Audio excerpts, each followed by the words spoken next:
আসসালামু আলাইকুম সবাইকে নুসরাত মিনি কিচেনে। আজকে আমি আপনাদেরকে তৈরি করে দেখাবো মজাদার বিফ চাউমিন।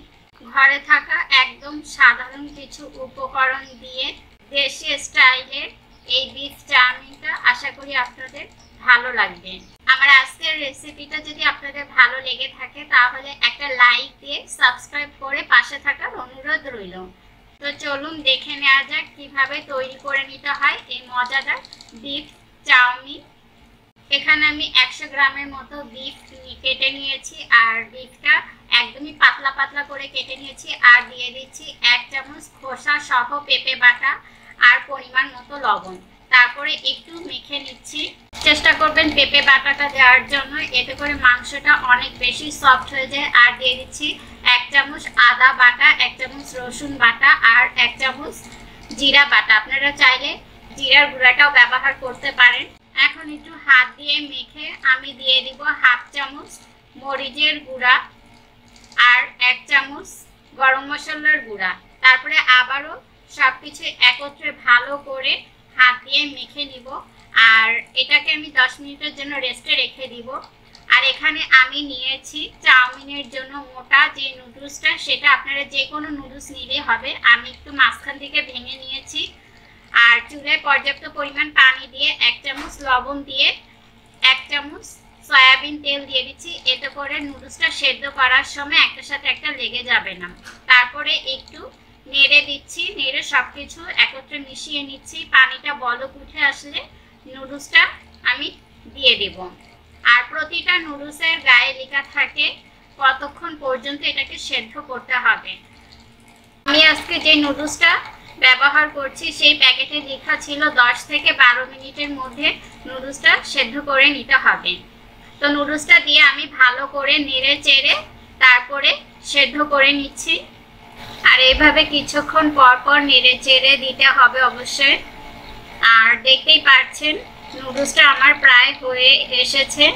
এখন আমি আপনাদেরকে একটু চেক করে দেখাচ্ছি নুডলসটা কতটা সেদ্ধ হয়েছে। একেবারে গলিয়ে ফেলা যাবে না, তাহলে নুডলসটা খেতে ভালো লাগবে না। নুডলসটা আমার সেদ্ধ হয়ে গিয়েছে পুরোপুরি। এখন আমি চুলা থেকে নামিয়ে ঠান্ডা পানি দিয়ে ধুয়ে নিব। এখন চুলায় আরেকটা হাঁড়ি দিয়ে তারপরে পর্যাপ্ত পরিমাণ তেল দিয়ে বিফটা দিয়ে আমি 6 থেকে 7 মিনিটের জন্য রান্না করে নিব। যেহেতু এখানে আমি খোসা সহ পেঁপে বাটাটা ইউজ করেছি, তাই আর ঢাকনা দিয়ে ঢাকতে হবে না।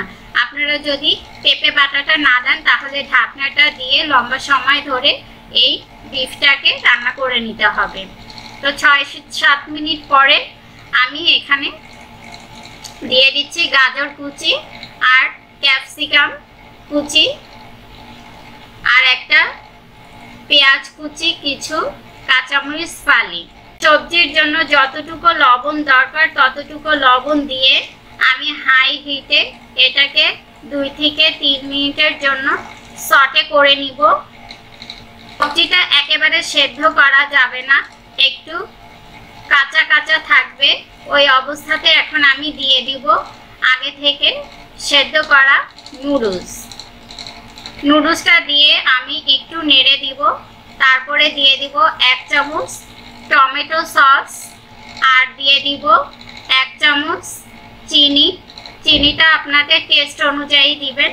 তারপরে দিয়ে দিব 1 চামচ সয়া সস আর দিয়ে দিব 1/2 চামচ গোলমরিচের গুঁড়া। এখন সবকিছু একত্রে ভালোভাবে মিশিয়ে নিলে তৈরি হয়ে যাবে বিফ চাউমিন। সবকিছু একত্রে ভালোভাবে মেশানো হয়ে গেলে চুলা থেকে নামানোর আগে আমি দিয়ে দিব 1 ফালি লেবুর রস।